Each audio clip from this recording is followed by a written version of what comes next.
Bienvenue dans Rendez-vous avec ton destin, votre rendez-vous semi-hebdomadaire valorisant l'entrepreneuriat de demain, pour que toi aussi tu puisses impacter ta génération. Salut à tous, c'est moi, Mukendi Kabenji.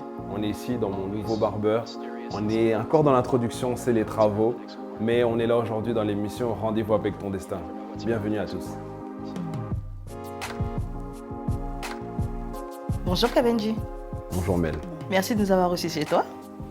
On est dans mon nouveau barbeur et voilà, bienvenue à toi. Merci aussi d'être venu, ça fait vraiment plaisir. Alors dis-nous tout, qui est Kabenji? La version courte ou la version longue? La version longue. Ah non, c'est une longue histoire. Moi, c'est Kabenji, Mukendi Kabenji. J'ai 31 ans et ça fait officiellement depuis 2014 que je fais de la coiffure, que je suis dans le monde du barbeur. Pour rester simplement dans le monde du barbeur, j'ai commencé en 2014 dans un salon à Sevran. Et après, j'ai fait Groomers pendant au moins 3 ans. Je suis rentré par la grande porte et puis après, au fur et à mesure, j'ai été formateur au sein de Groomers, l'équipe Groomers. J'ai été enseignant donc à la Chambre des Arts et des Métiers à Bobigny. J'ai formé pas mal d'élèves et aujourd'hui, je suis dans mon barbeur studio, un peu monté par moi-même avec mon univers et voilà quoi. Pourquoi la coiffure? En fait, moi j'ai toujours été intéressé par le monde de la création. J'ai beaucoup aimé le monde de la création parce qu'à côté, je touche à la vidéo, je fais de la musique, je fais pas mal de création graphique aussi. J'aime beaucoup tout ça. Et la coiffure, c'est quelque chose qui est toujours revenu en fait. Même dans les émissions que je faisais à l'époque, je me suis retrouvé à coiffer les intervenants. Lorsqu'il fallait coiffer les petits frères, c'est venu comme ça. En fait, la main est venue petit à petit. Et sans forcer, c'est quelque chose qui est, j'ai même envie de dire, qui est venu à moi. J'aime en fait magnifier une personne et pouvoir, entre guillemets, guérir la personne à travers les cheveux. C'est un peu ça, mon petit délire dans la coiffure. Voilà, j'aime beaucoup ça. Et du coup, alors, ton pseudo, c'est Kabenji Art.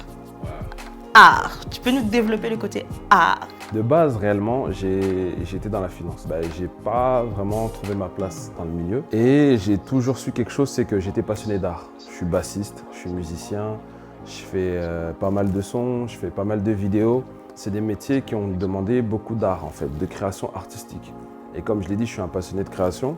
Donc, mes amis ont commencé à dire art. Ouais, Kabenji art, et c'est venu comme ça.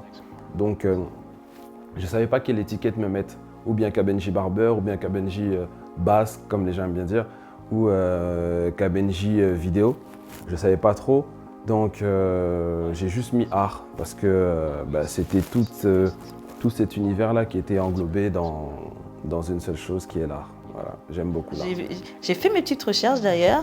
J'ai vu un peu justement les petits dessins que tu fais sur les crânes, si je puis dire. Ouais. Tu dessines aussi ou d'où vient justement cette inspiration? Je dessinais beaucoup à l'époque. Je dessinais vraiment beaucoup.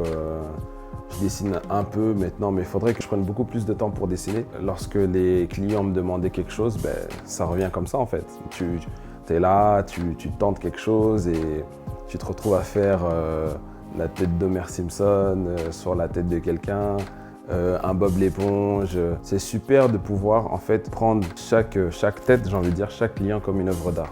C'est ça l'objectif en fait. C'est de rendre chaque client comme une œuvre d'art. Voilà. Ça n'a pas été une grosse prise de risque justement de quitter Groomers et te lancer à ton propre compte?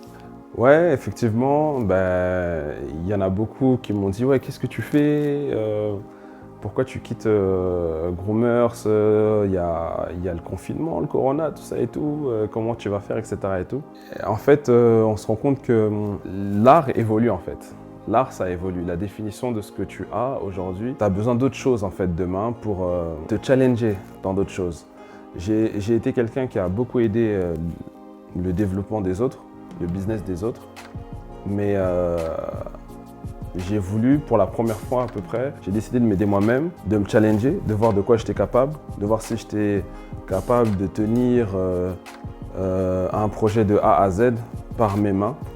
Et voilà, c'est un peu ce challenge-là où je me suis un peu lancé dans la jungle et voir quel homme j'étais en fait.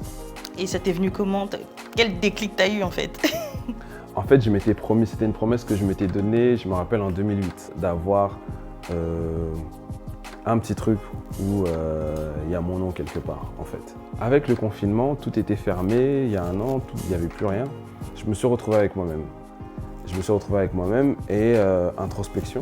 Tu n'as plus la tête dans le guidon, tu n'es pas forcément en train de sortir au travail, tu es chez toi, tu es confiné, il n'y a rien à faire. Donc il n'y avait qu'une seule chose à faire, c'était réfléchir en fait. Et dans cette réflexion, il y a cette inspiration qui est venue au fur et à mesure. À la fin du confinement, je suis retourné au boulot, mais je me sentais plus en phase par rapport aux promesses que je m'étais données. C'est comme si j'avais l'impression de me mentir un peu à moi-même. Il y a cette petite voix là qui m'appelle et je vais la suivre. Il est temps. Et il est temps, voilà, exactement, il est temps. Et voilà, c'est comme ça que c'est venu. Du coup, tout ce qui est formation, tu t'as carrément arrêté ou tu continues quand même? Non, en fait, les formations, elles sont en stand-by. Justement parce que je ne peux pas me dédoubler. L'histoire, en fait, c'est que, comme je te l'avais dit, j'ai monté à peu près tout seul, à 80% tout seul. C'est-à-dire que je coiffais dans la journée, je prenais les clients, etc. et tout. Et le soir, j'allais faire les travaux. Donc, je n'avais pas forcément le temps de faire des actions de formation. Mais malgré tout, j'ai quand même maintenu le contact avec les étudiants, les apprentis que j'avais à distance. Ils montraient leur coupe en live et je les guidais un peu, je leur donnais des conseils. Là, je reprends quelques autres formations et j'ai déjà pas mal de clients. J'ai d'autres salons qui me demandent de faire des actions de formation. J'ai d'autres personnes à l'étranger aussi qui me demandent de faire des actions de formation. Comment ça se déroule justement? On t'appelle, on prend rendez-vous avec toi, voilà, je vais faire une formation. Comment ça se passe? Ça dépend, il y a des formations qui sont très basiques, qui peuvent être très basiques, débutants. Il y en a d'autres qui sont un peu plus professionnelles, voilà. Et après, il y a d'autres formations qui sont peut-être plus pour les confirmer. Les prix sont différents en fonction du temps, en fonction du nombre d'élèves, en fonction du centre de formation, etc. et tout. L'action de formation peut varier, franchement.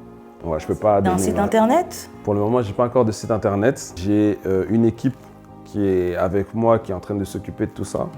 Donc, on est vraiment à la genèse. En plus, tu es venu alors qu'on n'a même pas... En exclusivité? Ouais, en exclusivité. Mais voilà, on est dans la genèse. Et effectivement, il y a le site internet qui est en train d'être construit. Il y a toute l'équipe administrative qui est en train d'être là aussi parce qu'on a beaucoup de partenaires à gauche, à droite qui sont prêts à bosser avec nous.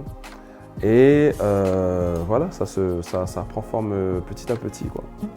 Donc du coup, pour l'avenir, tu prévois quoi? Moi, en tout cas, l'objectif, ça a toujours été le Congo. J'espère pouvoir apprendre surtout au Congo. Parce que les gens ont l'impression qu'on doit partir pour leur donner notre savoir, mais on est là aussi pour partager et apprendre beaucoup d'eux. Voilà, parce que moi, j'étais parti au Congo, la dernière fois, c'était en 2018. C'était en 2018 et j'ai beaucoup appris là-bas.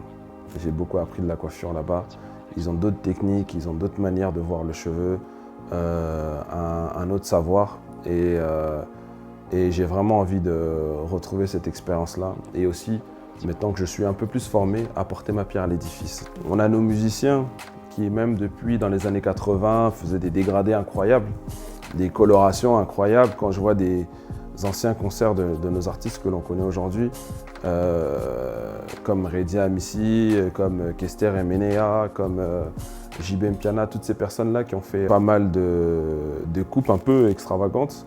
Voilà quoi, je me suis un peu inspiré de tout ce savoir-là pour le mettre au goût du jour aujourd'hui. Donc voilà. Quel conseil peux-tu donner à la future génération? Il y a un conseil que je me suis donné à moi-même et c'est quelque chose de vraiment très bête, mais fais-toi confiance en fait. Mais il faut vraiment prendre l'habitude de se donner la meilleure énergie positive. Donc en tout cas, pour toute la nouvelle génération qui arrive, il faut juste qu'ils se fassent confiance, qu'ils tentent et qu'ils retentent. Parce que moi, j'ai un long parcours. Les gens me voient aujourd'hui comme maître Kabenji Art. Mais voilà, quoi, on vient de loin, on a travaillé, on a beaucoup travaillé. Et même quand on a échoué, on a beaucoup appris en même temps. Donc tout le monde a son potentiel, chacun doit suivre sa voie et il y a de la place pour tout le monde. Voilà, c'est ce que je pense. Merci. Merci à toi, merci beaucoup Mel. Le principal, c'est d'avoir confiance en soi, le reste viendra avec. Et surtout, n'oubliez pas, Dieu est bon en tout temps.